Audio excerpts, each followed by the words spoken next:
Just like there is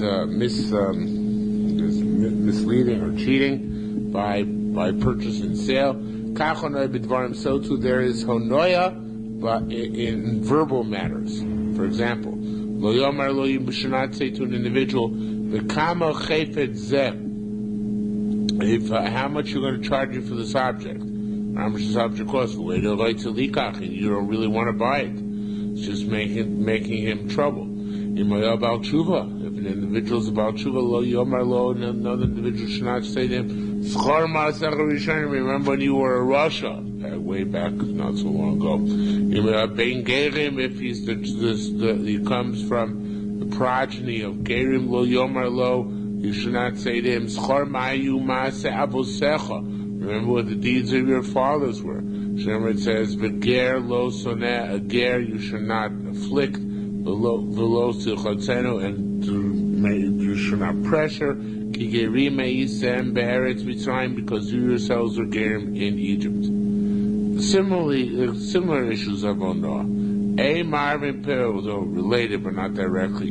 A marvin peros beperos. When you cannot mix together different grades of fruit, if they're not exact, precisely saying that's cheating. Afilu chadashim b'chadashim, even new fruit with new fruit. And so Chumar goes without saying chadashim b'shayim can't mix new fruit with old fruit, because even if you're going to charge less as a result of that mixture, nevertheless the buyer thinks he's getting the better fruit because the eye is caught by the better fruit.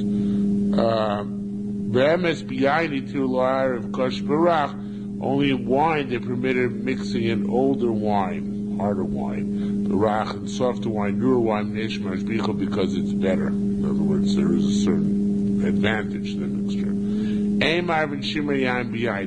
you remove the dregs from the wine, you can't mix them back in. But you can give the dregs separately and count them into the cheshbon of the price. In other words, there is usually the going price does include a certain amount of dregs. If you happen to separate them, you can't reintroduce them, but you can include them in the sale. Somebody who already mixed his wine, he diluted it with water. He may not sell it in a store, unless you tell your buyer up front that it's already diluted, because he might not want to dilute it. It goes bad quicker. So in the middle of this Mishnah still,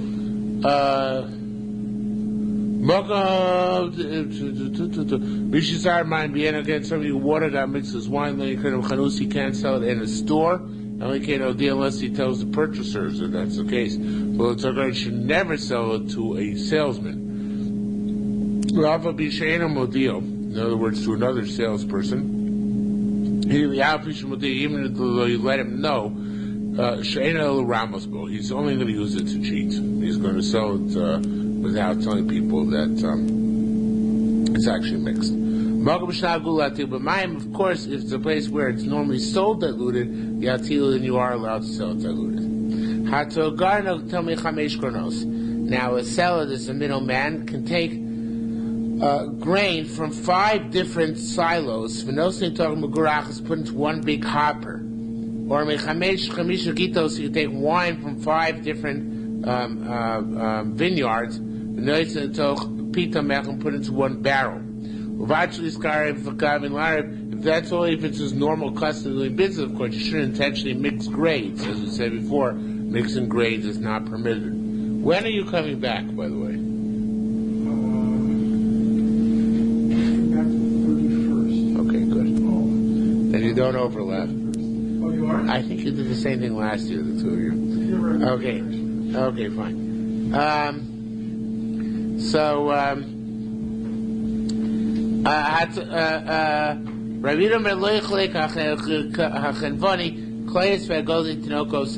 storekeeper should not give toast and toasted wheat and nuts to children. That's equivalent to candy. Because it causes them to, accustoms them to come to him, and it's unfair competition practices.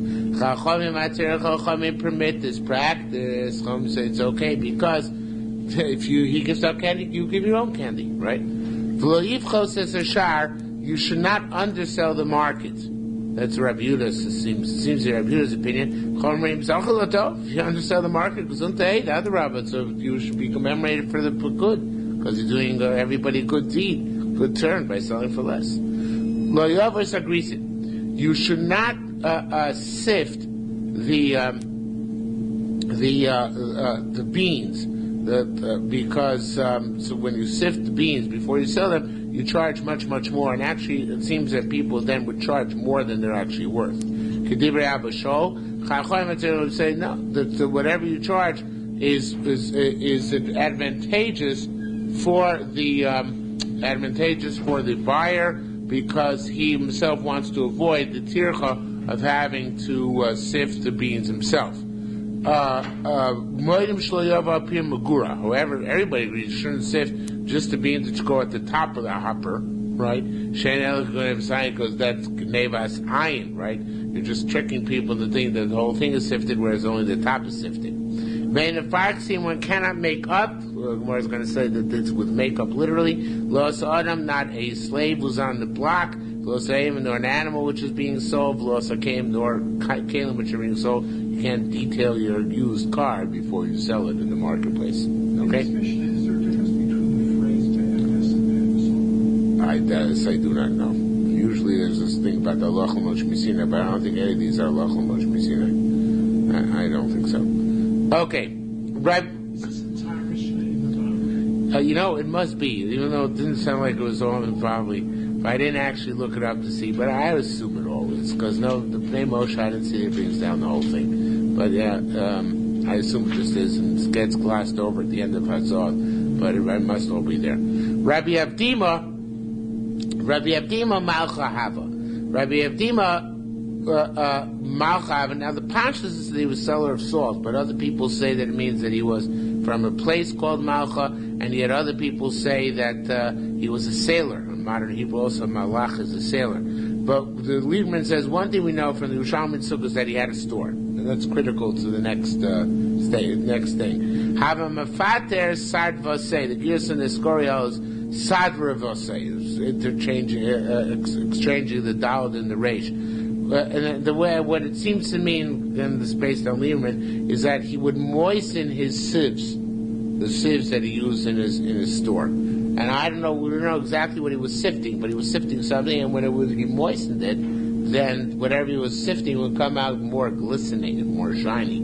So, Harmley Rabbi Yaakov Barach said, you can't do this, but then, ein mefarkusin. You cannot, you can't make your,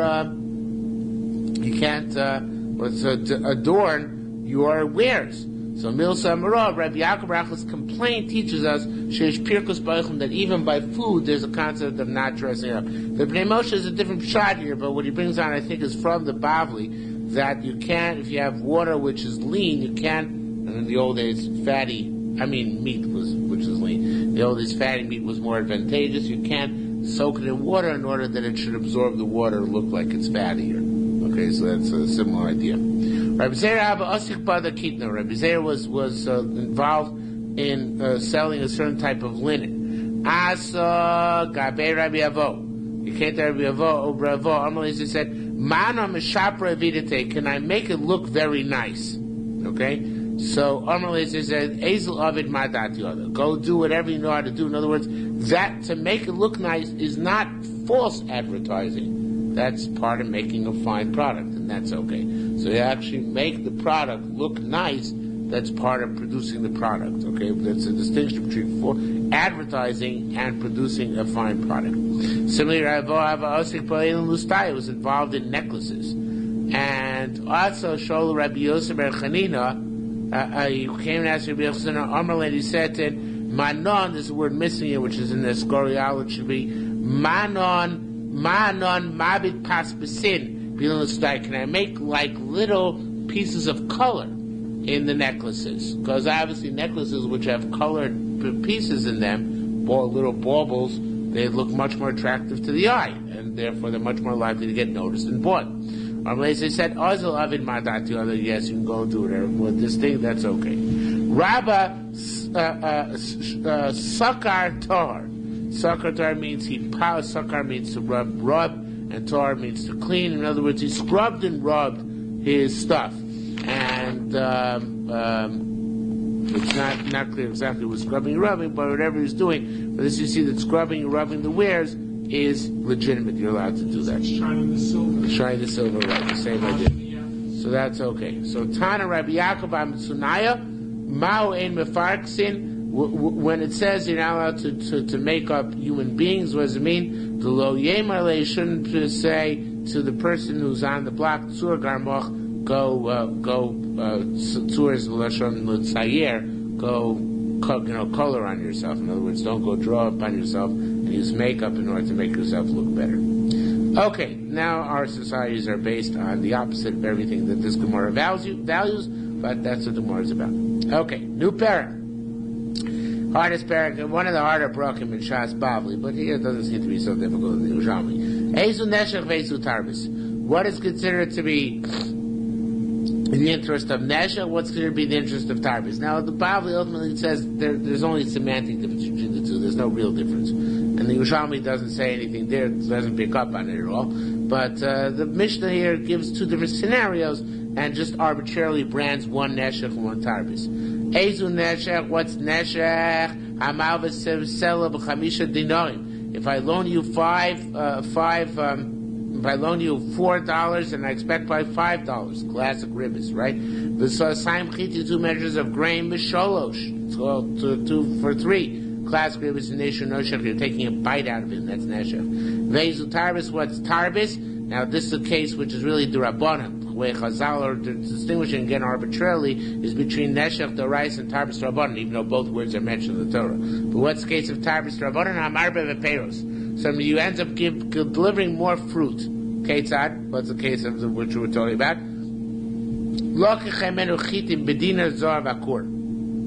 If I buy from you a grain when it's a dinar, a golden dinar, it's $25 a bushel. The chenashar, that is the price. Andu chitim, the price goes up before delivery. The shloshim dinar is $30 a bushel. Amar lo, so the buyer says, I want to give you my wheat. I want to sell them for profit. And I'll buy with them wine. In other words, I'll reinvest. So he said, let's imagine that I gave you $30 the $30 per bushel worth of grain. And now you instead of owing you the grain, I'll owe you the wine. In other words, he doesn't want to pay up now. He might not have the wheat. So therefore he says, let's make an imaginary transaction. Let's exchange the imaginary wheat for imaginary wine. And now I'll owe you wine instead of wheat. So that's awesome, right? It's also if yain elo. If he doesn't have wine, then it's also because this fictitious transaction is going to end up with the seller delivering far more to the buyer than the buyer actually invested. And that's no good. Okay? So that's Issa D'Rabbana. Okay? Another case, which is actually in the Bible, is another Mishnah much further along. Hamalvas chaver, or somebody who loans his friend money. You may not live, the lender cannot live in the courtyard of the borrower for free, because that's like ribbis, because he's getting the additional value of living in the guy's courtyard. Nor can he even rent for less. Mimneshu ribbis, because that's ribbis. Okay? Amar Rabbi Yana said, barking now, it's a fully Yerushalmis. Rabbi Yana, Zoe ribis sheyotzu b'dayanim. Ribbis, if a malveh collected ribbis from a loiva, the lender collected ribbis from the borrower, so then the dayanim, the judges extract that ribbis from the lender to the borrower. Bok and Rabbi Yochanan says, that taka da alocha. Ribbis ma'ushe, it's b'dayanim. It's actually machlokas in the Bavli. We pass in the ribbis is yoytze b'dayanim. But they asked Rabbi Yochanan, what's the story? Is it true? So Amrlo said, they said, Imi Zuf, that was true.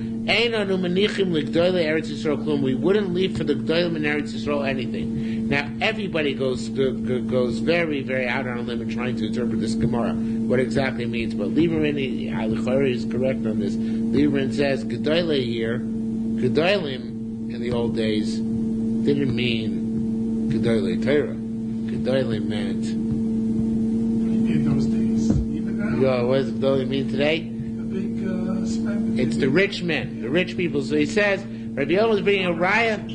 What?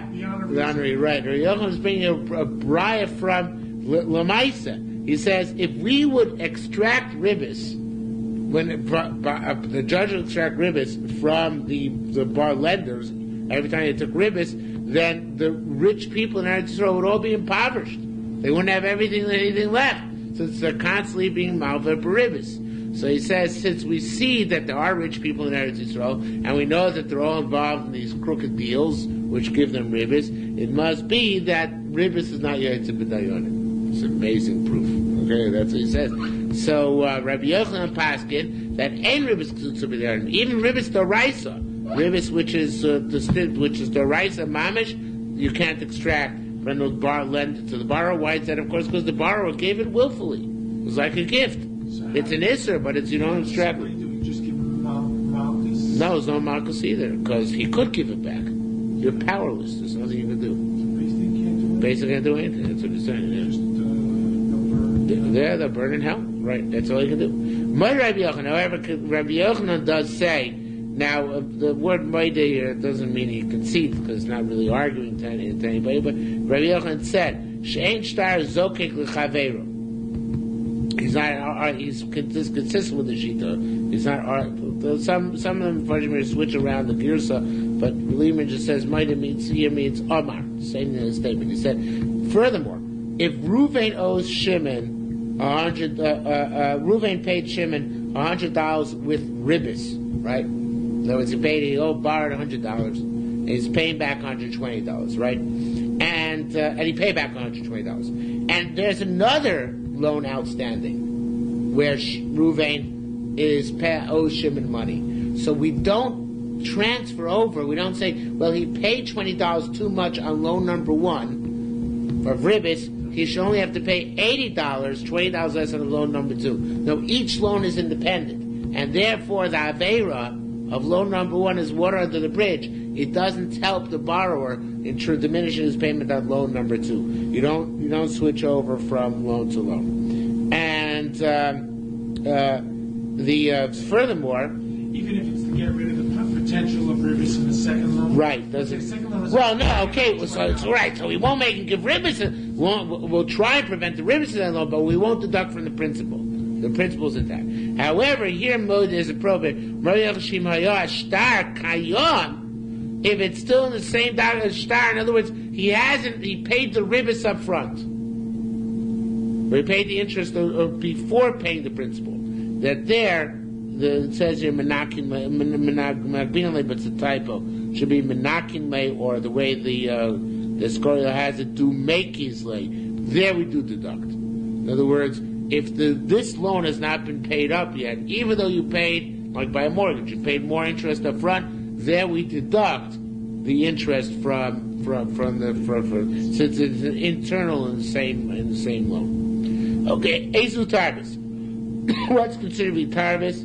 So Tani Yisrael Shilva Beribis Yisrael. A Jew, Ezu Tarbis is just a header from the Mishnah. It's not relevant to next more. Tani Yisrael Shilva Beribis Yisrael. A Jew loaned money beribis to another Yisrael. Eino goyve lois hakeren v'lois haribis. You know, for this also in the Bavli, we find the guy, since they created a loan which entailed ribis, Basin does not assist the lender in collecting even the principal, much less the ribis. No, we don't find person he gets the principal even though he doesn't get the ribis. See if it says Tapi Tesaraf as Kasbchol Tite Lo Beneshech. Don't give me your money beneshech. Don't create a loan with interest. Ainly el neshech bekesef ribis boichel. It says in the post says kasbchol lo titein lo beneshech of the tarbis lo sitein o marbis lo sitein lo titein el sochlecha. So it says kesef is neshech, ochel is marbis. So ainly el neshech bekesef ribis boichel. Only see by money there's neshech, and there's tarbis by food. Neshech b'och, how we know that the words apply to both parts of the clause. Neshech b'och of a ribis b'kesef minayin. How neshech also pertains to food, and ribis also pertains to money. Is also in the Bavli. Tam Lorkas says al tikach mito neshech of a tarbis. Because elsewhere the pasuk says, "Don't take from him neshel and tarbis." He shehekish neshel and tarbis. The tarbis and neshel. There's a linkage drawn between neshel and tarbis and neshel. Ma neshel kesef, af tarbis kesef. Just like neshel is by money, so tarbis is by money. Ma tarbis oichel, just like tarbis is by food, av neshel is by oichel. All right, that's kind of an aside. Lochem enochitim. Getting back to the issue of tarbis itself. Lochem enochitim. Amrei Bobar Kana. And Shai like this. How can I buy this at all? We really had this in the previous paragraph. It was on Daf Tes Vav on base. How can I buy grain and expect and right now at the price of $25 a bushel, take delivery later to $30 a bushel? Is that not inherently ribbis in and of itself? And our Mishnah gave the case where the grain was to be converted on wine. But take the first segment of that transaction. When I give money for grain, and I'm not taking delivery right away, but rather later on, and by that time the price of grain is higher, that should be a foreign ribbis as well, right? We had that yesterday. What? Didn't we have that? A couple of days ago. So why is that not ribbis? We had this, yeah.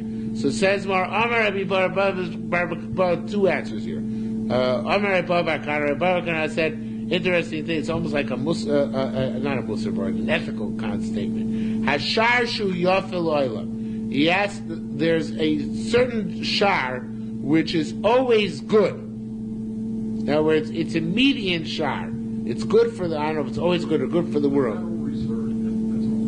This is strictly pronounced about the Federal Reserve. There's a certain Rate, which is good for the time. Okay, but it comes at a certain time of the season, of course. It's not early in the season, not late in the season. It's a median rate. So, Pachas Mikan, if you sell for less than that, violence woe to the seller, because he's buying at too much money. In other words, if he gets less grain. He's selling cheap. What? It's being sold for cheap. Pachas Mikan, if you're paying less than the market. What he's saying is if you're getting less than a bushel for your $25. That's what Pnei Moshe says. Yeah, Pnei Moshe says if you're getting less than a bushel, well, it says, woe to the buyer, right? If you're getting less than a bushel for $25, Pachas Mikan means less grain for your buck, right? So woe to the buyer. Yoser Mikan, if you get more grain for your buck, Zabna, woe to the seller, right? So actually when the seller delivers, so what he in essence is saying is that the median shar, the median price, the median rate, was regarded as being relatively stable and beneficial to both sides. So therefore Chazal allowed this transaction to occur when you hit the time of a median rate. Now the truth is that this really argues in the Bavli, because the Bavli holds that the shar, the Bavli, I shouldn't say it argues because I don't remember the precise details of Bavli, but according to Bavli, it seems that you don't need the median rate, the median price to be out in order to make this kind of transaction, even earlier in the season, as long as there is a legitimate shar out there. In other words, there's a legitimate city-wide or region-wide price. At that point already you can make such a deal. But according to the Yerushalmi, at least according to Rabbi Bava Metzia, it sounds like you need to have the median rate. And at that time, Chazal assumed that it's stable enough that they allow you to make such transactions not regarded as ribbis. Hi, it might go up in price, but that's an aberration. We're not concerned with that. Okay? So it says, and of course, the bottom line we have to stress is that anyway, there's only going to be ribbis to Rabbanan. Because ribbis to rice is only way it's an explicit stipulation. I'm giving you a loan on the condition that you give me more back. Here there's no explicit stipulation subject to market conditions. So now it's not ribbis to rice in any event. So therefore it's not ribbis to rice in any event. That's why Chazal would allow, according to Rabbi Bakana, as long as you have the median price out, that you can make such a transaction. Okay? So Omar Lo says okay, let's say that's fine. But that's what justifies the shar. But what about the technical detail? Give me my grain that I sell. Where is the kinyan? Where do you make a kinyan? So Rav Nachman or Yaakov said, Sover Meimar Chayav Lami L'Chavero. Rav Nachman Yaakov says, that from here you see that when somebody makes a transaction with his friend, he gives him money for the grain, and the person undertakes to give the grain, he must give the grain. It's a fascinating thing. The Ritbaz and the Sameach also the same thing that. No. He has to deliver it eventually. It's like a futures contract. So in fact, the Escorial throws in here, it's on Bafl in the Yerushalmi Bava Metzia, Escorial throws in here, Rabbi Avob Shem Yochel says, Konolom Osam Tvar Torah. So he brings, so in fact, yes, the assumption is that Mos Konos is the basis of that. But it's more than that. We're taking it a step further. And this is interesting because the Yerushalmi, the Bavli brings that down too. The Bavli says on the basis of that, it's not a ribbis issue, right? But according to the Bavli, there's no source that you actually have to deliver grain in the end. It could be that you give the guy back his money, right? How do you know that you have to eventually give grain? So here it says, no, the obligation is to give back grain. You're not just to give back money, but rather to give back the grain itself, whatever the price of the grain is. And that's why, if it goes up in value, you still have an obligation to give back grain and not just to default down and refund to the guy the money. So it's almost as if we're promoting this ribbis issue here by putting into the picture that you must, ethically, once this contract is negotiated based on the shar, that you must actually deliver the wheat. Okay, and the Rambam Paskins like this Yerushalmi that you have to deliver the wheat, and again the Ritbaz here makes the point that you're Sameach as well. And he's giving the amount of wheat that was originally contracted. Yeah, which is now worth more. Yes. But that nevertheless is okay. Okay? Now, Hamavas Chavera. This is again a header from the Mishnah.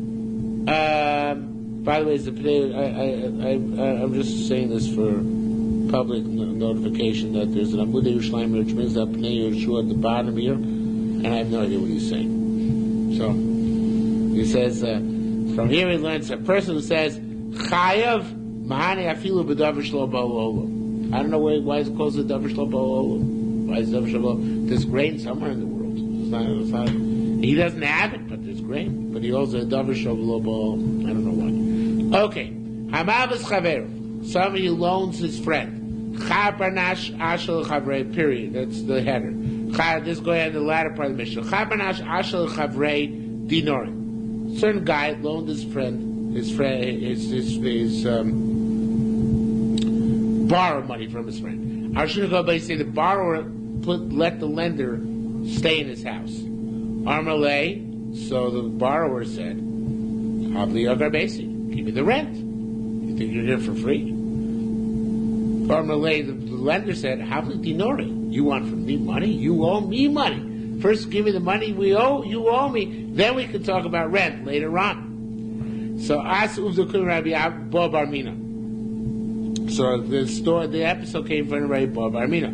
Armalei said, it should have says you Vikim, but the Escorial has Yokis, and the good in front has something similar at the bottom. Yokis le madahava chame. It should be limish, right? He has to deduct from the principal that which he would have seen to spend in order to live somewhere. Chame means to see, limish to dwell somewhere. So therefore, in fact, it's really Allah of our Mishnah. If you're a lender and you're living in the house of the borrower, you have to pay him, or you have to deduct from the loan what you would have paid to live elsewhere. Now that doesn't necessarily be the full value of the rent, right? But we have to eliminate your hana. So it's not. This might be a penthouse suite, maybe it costs $5,000 a month, right? But you normally would pay wherever you lived $1,000 a month, right? So then you, the lender, have to give the borrower $1,000 a month as deduction from the loan, because that's the hana which you're getting, not the actual price of the rental, but the hana which you're getting from living in the house. That was his point. The landlord couldn't have gotten. That's his problem. You're right. He could have gotten that, but that's not what I'm getting hana from. So therefore, my ribbis is the $1,000 a month, not the $5,000 a month. Okay, that's the chiddush this one, and there's such opinion in the Bavli as well, if I recall correctly. Tani yesh dvarim Shein Ribis Umutorim.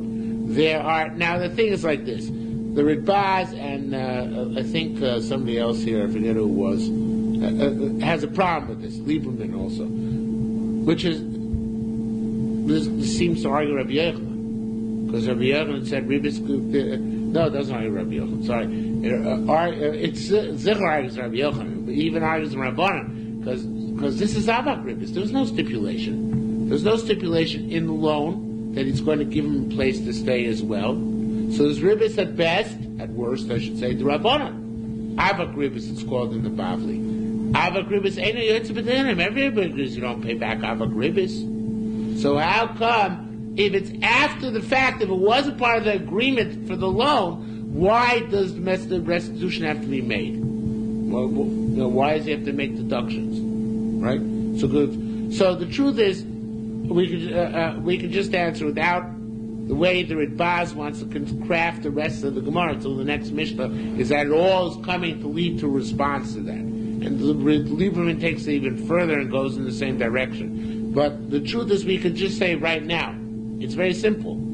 This is like Rabbi Yochanan's case before. Rabbi Yochanan said in the same star, if you paid the ribis up front, we deduct that ribis from the principal, right? That's what we said before. So it's really saying we're in the course of the transaction. Yes, after the transaction, we wouldn't go back and remove the ribis from the recipient and give it back to the giver. Remove it from the lender and give it back to the borrower. But we're in the middle of the transaction, we will try and prevent ribis from actually taking place. And here we're in the middle of the transaction. We're now looking retroactively, in which case we don't try to rectify the situation, but rather proactively. And that's why we try to rectify the situation. That would be a very simple answer. Okay? But even, the Gemara, again, according to Lieberman and the Ritbaz, the next Gemara is actually coming to answer this question which I just posed. How come you make him pay up over here what he would have paid, or deduct what he would have paid to live elsewhere? And you don't necessarily have to learn that way, but that's how you could learn. Tani yeshvon ribis umutar. There's certain things which look like ribis, but they're mutar. Ketzad, what's the case like that?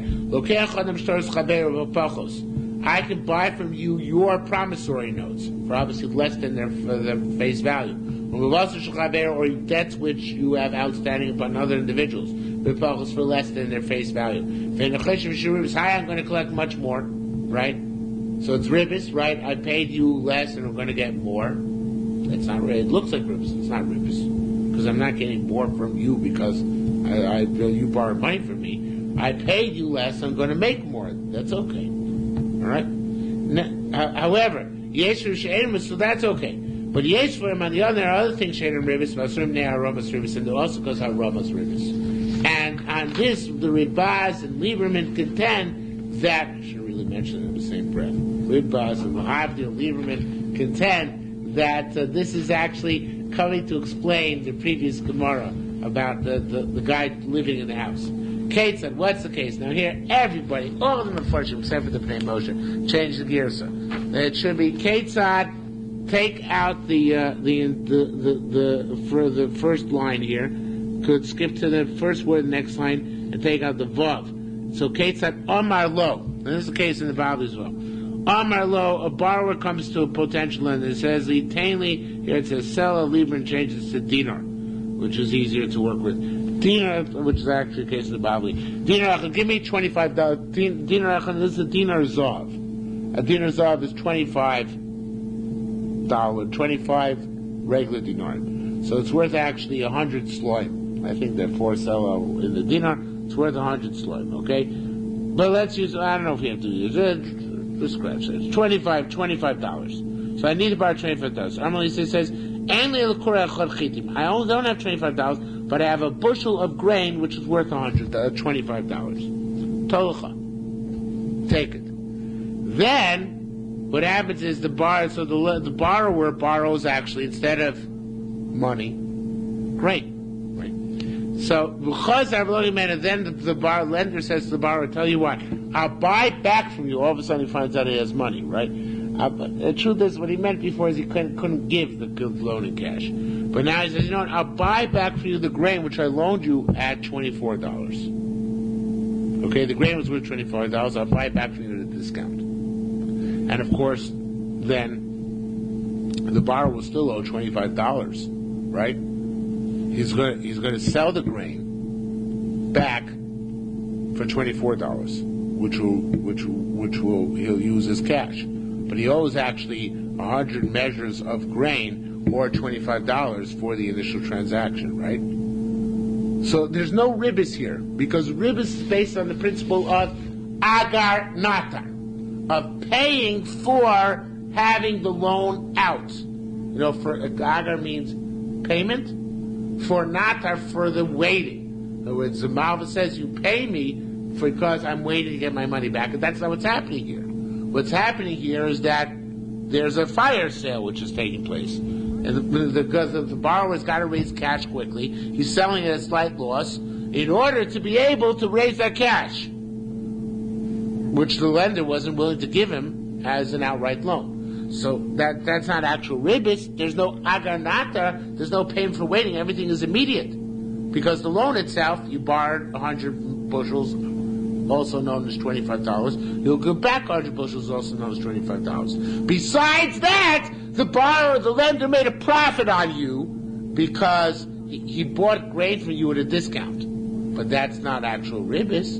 So two separate transactions. But Chazal answered that because of how Ramas ribbis. It looks like ribbis. It looks very much like ribbis, right? Even though theoretically it's the same like the case of the shtaros. I bought your promissory notes at a discount. I'm going to go collect them at full value. But there's no difference. Now, and there should be no difference in Chazal answer in this case, not the previous case. Now, ain't the ribbis, avalos yishuma Ramas ribbis. However, there's a big chiddush.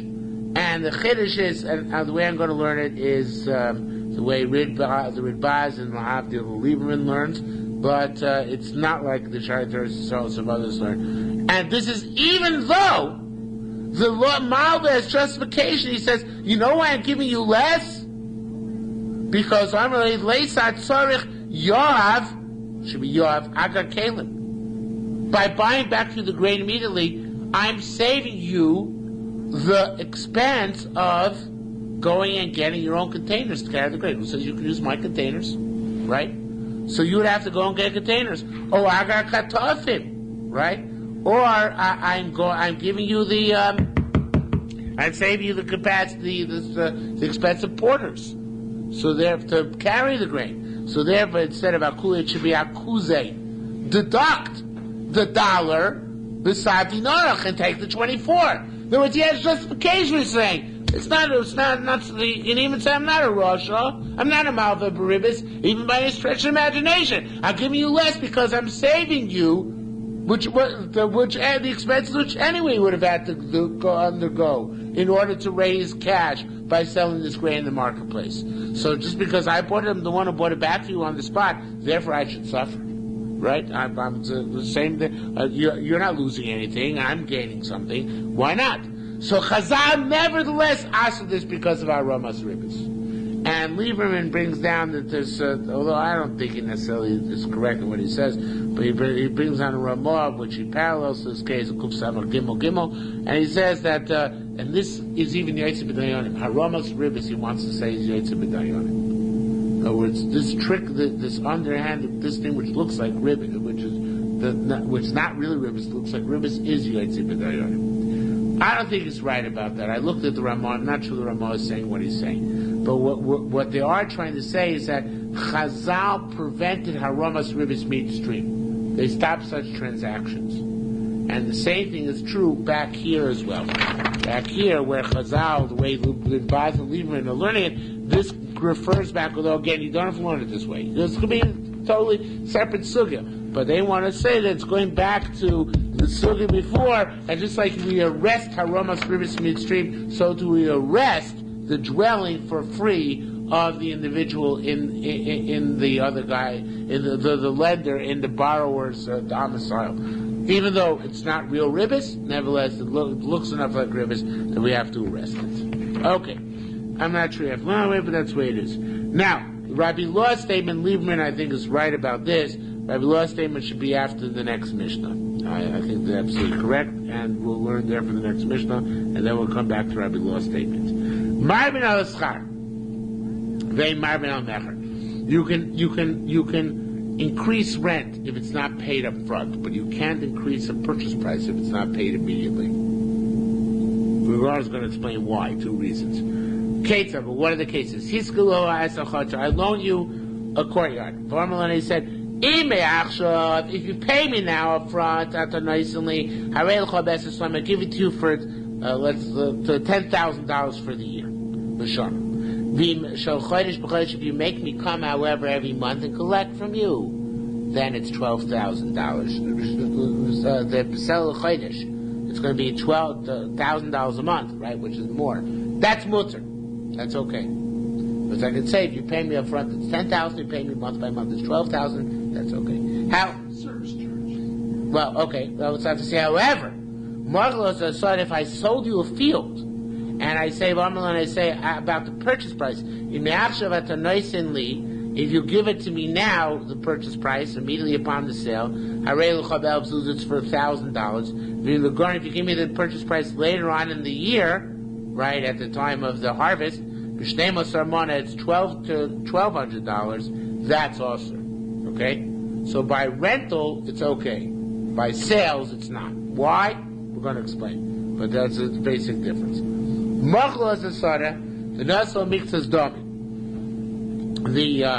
If a guy, so Reuven sold Shimon a field, and Shimon paid part of it. V'amar Lodi says, whatever you want, bring the rest of the money now. And Reuven stays in the field until Shimon comes up with the rest of the money. So it's service. Because Reuven's getting the money, plus the use of the field for the interim. That's ribbis. That's awesome. Okay. If, however, in this case, I loan a guy and the collateral is the field. Brahma said, if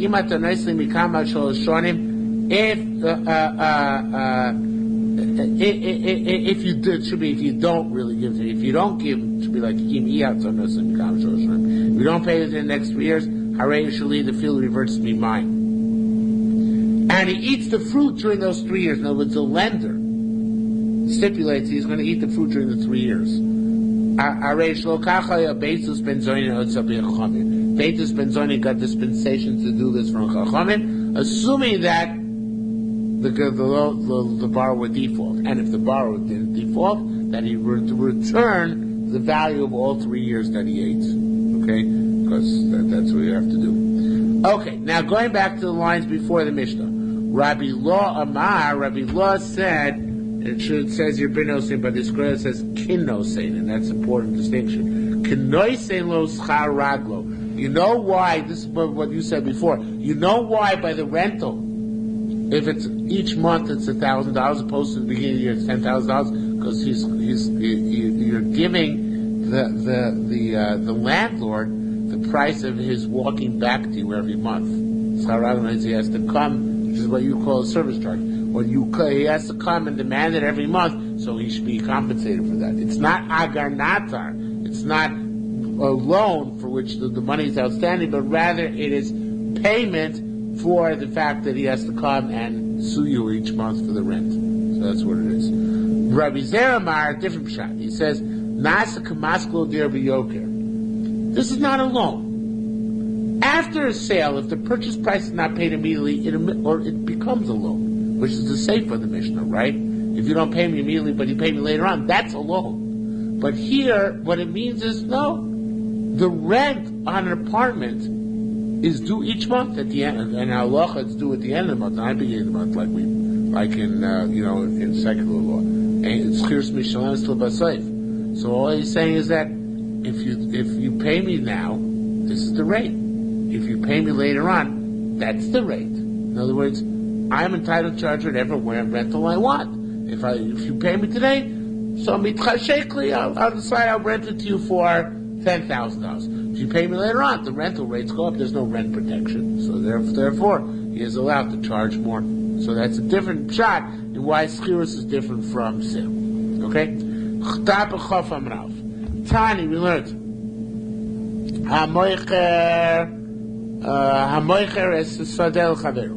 Somebody sells a field to his friend. Varmalone, he says, Amanashe Baris, I'm selling you the field on the condition I'll be your sharecropper. Amanashe Boshutav, on the condition I'll be your partner. Amanashe Maitsri, and I'm a Levi, on the condition that the Meiser goes to me.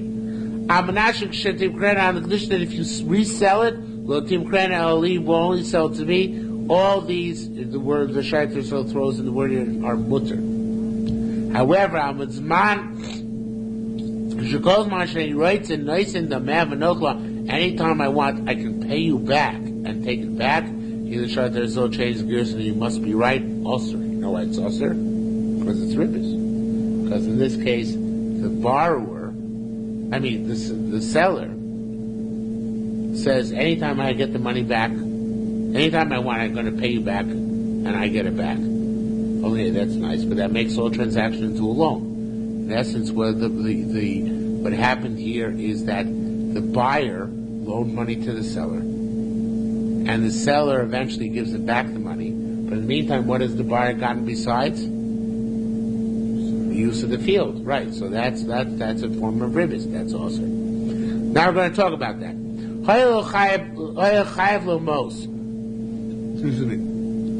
In a case, this is really similar. We're going to come back to that later, I should say. In a case where a borrower owed a lender money, and he wrote him over his field as a sale, not as collateral, as a sale. As long as the seller is eating the fruit, it's mutter. But as long as the buyer is eating fruit, it is also. Now, this is obviously a case, as Pnei Moshe points out, that it only becomes a sale if he defaults on the loan. And that's why there's a ribbis issue here, right? Even though he wrote it like a sale, not as collateral, we're not fooled by that. Since the sale is a sale which has to do with the loan is contingent on defaulting on the loan. If you don't default on the loan, you're going to retain ownership.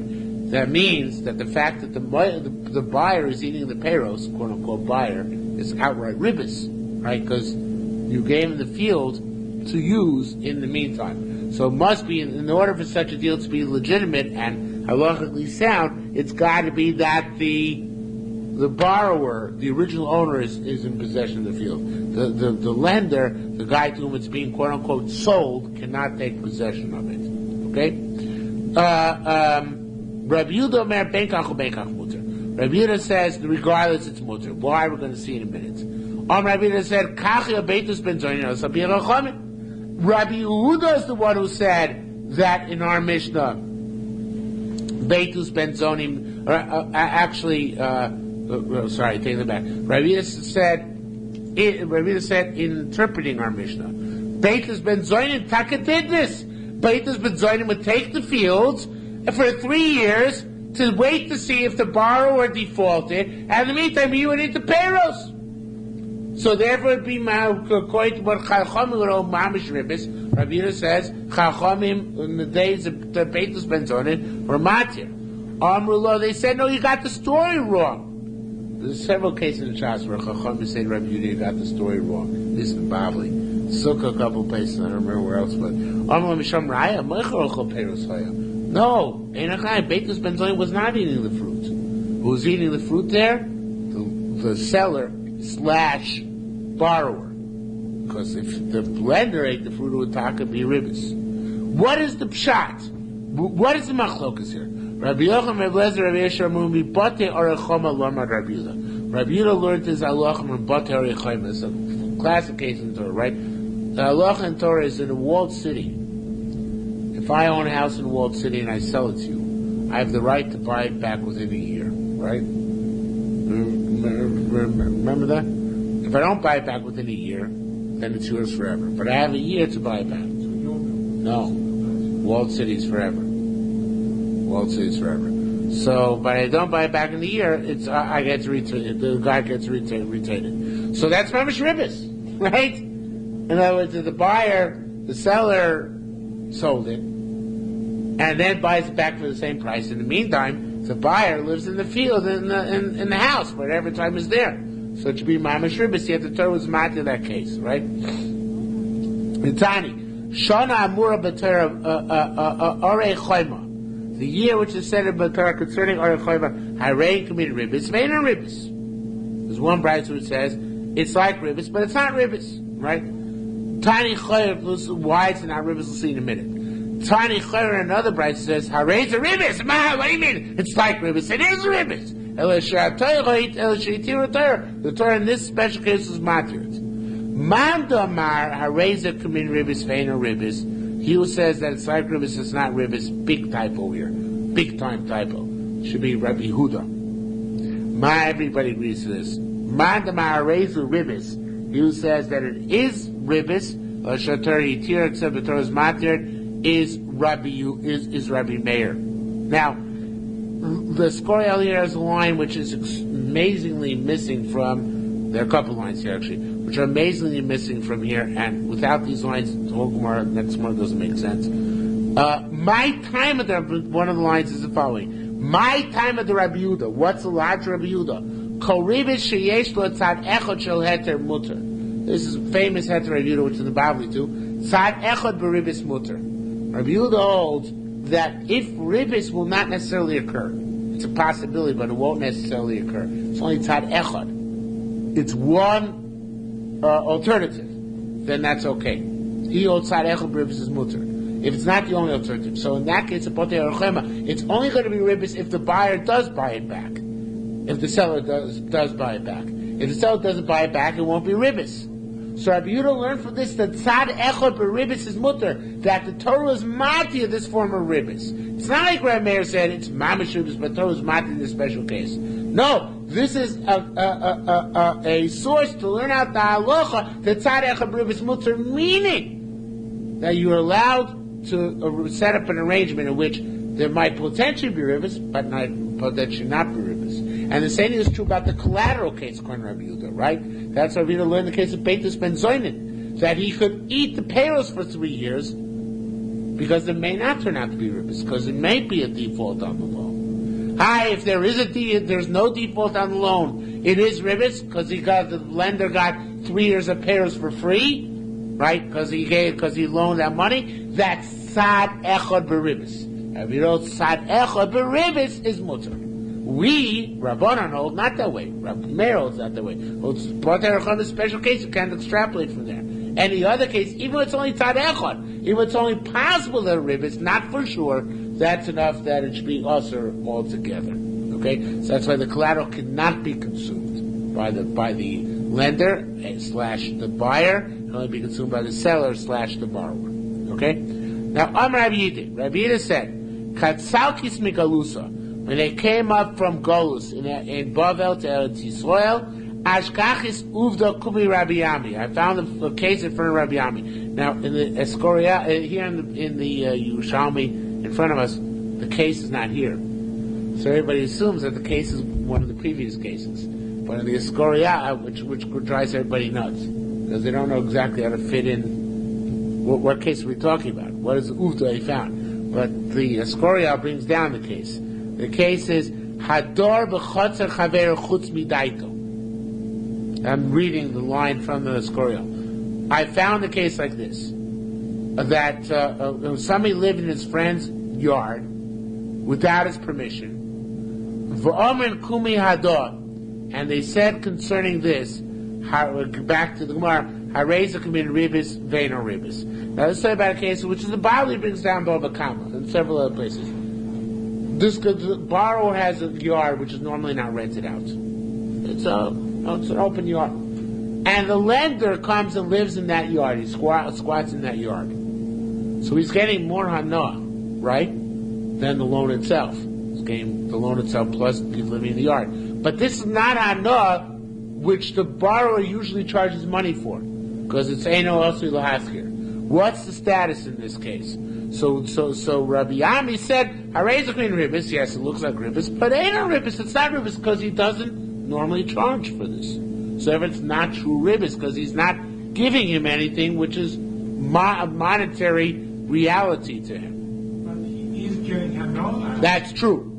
And the Bavli Taka answers this. Rabbi Yechon, the Bavli Taka answers this. But Rabbi Yami felt, no, it's not usher because since he's not giving anything, even though the other guy is getting something, that's not considered even to be look like ribbis.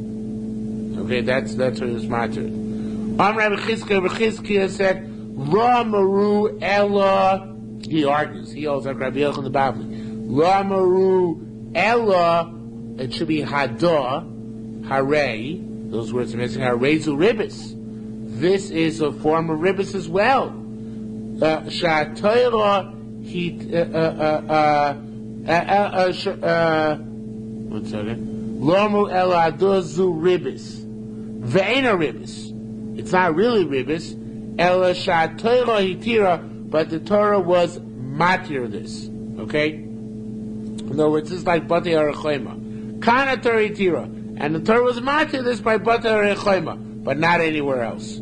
So he's learning, he answers it. Now it sounds like him he's answering it to Raisa, because he's saying it's like Batei Arachema, which the Torah is matir only there, not elsewhere. But it seems that he really means, I think, it's the Rabban. He means that this like Batei Arachema. But by Batei Arachema, of course, that's a case where the living there is a commodity, which is something which the seller would not have allowed without payment. But here it's a case where the seller, the land borrower would allow normally without payment. So it's not 100% comparable. But he's saying that's enough to ask the Rabbanim. Would be mutter any place else. Afilu kain. Nevertheless, lo ashkech Rabbi Ami. Rabbi Ami paid no attention and did not require the lender to either deduct from the loan amount or recompense the borrower in any way. Why? Because he said, Omar, Beisa im Dairo Doyer. A house which has a tenant is dwelt in better. And the Bible also means as far in Baba Kama, but but there also, but there the Gemara rejects it. The Gemara says there, so the base of Misva Yasif. If a house has somebody living in it, it's kept up, it's maintained. There's another pshat there that the shadim are kept away if somebody's living in it. So therefore, it doesn't fall down or get decrepit. Right. So he says. So here too. So the pshat is Rabbi Ami said no. If it's a house which is not normally, or a chutzner is not normally rented out by the borrower, so it's disadvantage to have the lender live there. He's not giving, but he's also getting from the lender living there. His house, right? So therefore, he doesn't pay. And again, it's not like the psak and the bali. Let's just do a little mission, a little bit of one on the base. One does not. You can hire a storekeeper to work for you with your money, your investment. You're the capitalist, right? So you give him the money to work for you, and you give him half the proceeds. That's not good enough. The general principle of halacha, that's ribbis. If I give you $100 to invest for me, and I expect to get back half the proceeds, in other words, you're going to get $100, you're going to make 50. So I'm going to get back my 100 plus 25, and you'll keep 25. Sounds good, right? It's ribbis. Why is it ribbis? Because I loaned you 100 and I got back 25. 125. It's ribbis. Hi, you made $25 on the deal too? Doesn't matter. It's still ribbis. I still got back more than I gave. The other time it's mutter, which I assume the Gemara is going to discuss, is where I accept a potential loss as well. Where I'm not insured against loss. If I'm willing to accept the loss like the gain, then I'm okay. But if I'm only willing to accept the gain, that's not an investment, that's a loan. Okay? That's a principle which we'll talk about maybe tomorrow, on which our heteriskos are based. Okay? Leitin Lamos pay again. There's an alternative. Leitin Lamos likach ben peres schar. You can't give him money to go buy fruit and wheel and deal for half the profits. Okay, unless I pay him a salary besides that. It could be a minimal salary, but I pay an unemployed person to do menial work, but I have to pay him a salary. That's another alternative. Either I accept part of the losses, or I pay him a minimal salary. Same thing. One does not give chickens to an individual to raise for half the profits. Nor calves and young donkeys. Unless you pay him for not just the wages, but also for food which he puts into the animals. But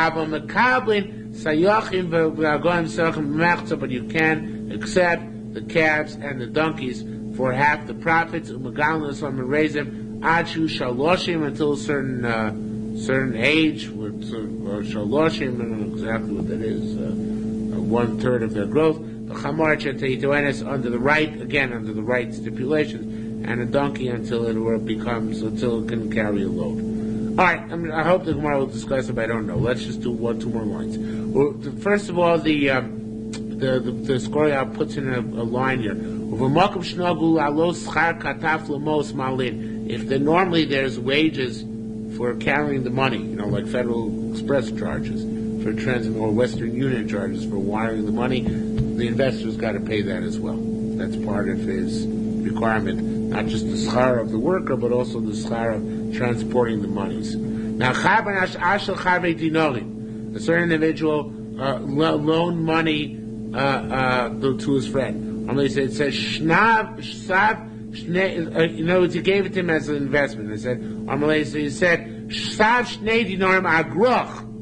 I'm paying you as $2. And then we'll split the proceeds. That's okay, because he's paying him for the work and splitting the proceeds on top of it. So again, either he has to accept upon himself part of the loss, or pay the guy for the labor, and then he can split the proceeds. So we'll come back to these issues tomorrow.